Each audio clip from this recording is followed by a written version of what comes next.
வணக்கம்.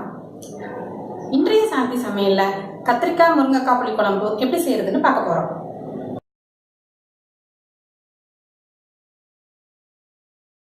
கத்திரிக்காய் முருங்கைக்காய் புளி குழம்பு செய்ய தேவையான பொருட்கள்: 100 கிராம் கத்திரிக்காய், ஒரு முருங்கைக்காய், கொஞ்சம் சின்ன வெங்காயம், 2 ஸ்பூன் குழம்பு மிளகாய் பொடி, இப்போ தாளிக்க கருவேப்பிலை, கடுகு, உளுத்தம்பருப்பு, கொஞ்சம் வெந்தயம், இப்போ 3 பச்சை மிளகாய் எடுத்திருக்கேன், அரை எலுமிச்சம்பழம் அளவுக்கு புளி கரைச்சி வச்சுருக்கேன். தாளிக்கிறதுக்கு தேவையான எண்ணெய். புளிக்குழம்புக்கு நல்ல எண்ணெய் ரொம்ப நல்லா இருக்கும். பாத்திரம் சூடானதும் எண்ணெய் ஊற்றிக்கோங்க. எண்ணெய் சூடானதும் கடுகு, உளுத்தம்பருப்பு, வெந்தயம் போடுறேன். இது கொஞ்சம் பொரிஞ்சதும் அதோட பச்சை மிளகாவை போட்டுக்கோங்க. அதில் இந்த சின்ன வெங்காயத்தை போட்டுக்கோங்க. இது கூட கட் பண்ணி வச்சிருக்கிற கத்திரிக்காய் முருங்கைக்காய் போடணும். கத்திரிக்காய் கட் பண்ணும்போது எப்பவும் தண்ணியில தான் ஊற வச்சிருக்கணும். கத்திரிக்காய் நல்லா எண்ணெயிலேயே வதங்கட்டும். கத்திரிக்காய் நல்லா வதங்கிடுச்சு, எண்ணெயெல்லாம் வெளியே வந்துடுச்சு.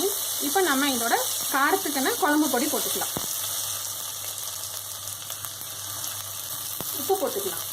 இது ரெண்டையும் இந்த எண்ணெயிலேயே கொஞ்சம் வதக்கிங்க. இதோட கரைச்சி வச்சிருக்கிற புளியை ஊற்றிக்கோங்க.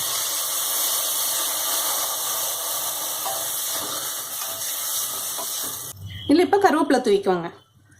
இதை இப்போ குக்கரை மூடி நான் ஒரு விசில் வச்சு 3 நிமிஷம் வச்சிருக்க போகிறேன். தம் இறங்கிருச்சு. இப்போ குக்கரை திறந்து பார்க்கலாம். கத்திரிக்காயெல்லாம் நல்லா வெந்திருக்கு. கொஞ்சம் வத்த வச்சு இறக்கிற வேண்டியதான். இந்த புளிக்குழம்பு மறுநாள் சாப்பிட்டா இன்னும் ரொம்ப நல்லாயிருக்கும். எண்ணெயெல்லாம் பிரிஞ்சு வந்துடுச்சு. இப்போ இறக்கிடலாம். கத்திரிக்காய் முருங்கைக்காய் புளி குழம்பு ரெடியாக இருக்குது. சமைச்சு சாப்பிட்டுட்டு எனக்கு கமெண்ட் பண்ணுங்கள். இந்த வீடியோ உங்களுக்கு பிடிச்சிருந்ததுன்னா லைக் பண்ணுங்கள், ஷேர் பண்ணுங்கள், சப்ஸ்கிரைப் பண்ணுங்கள்.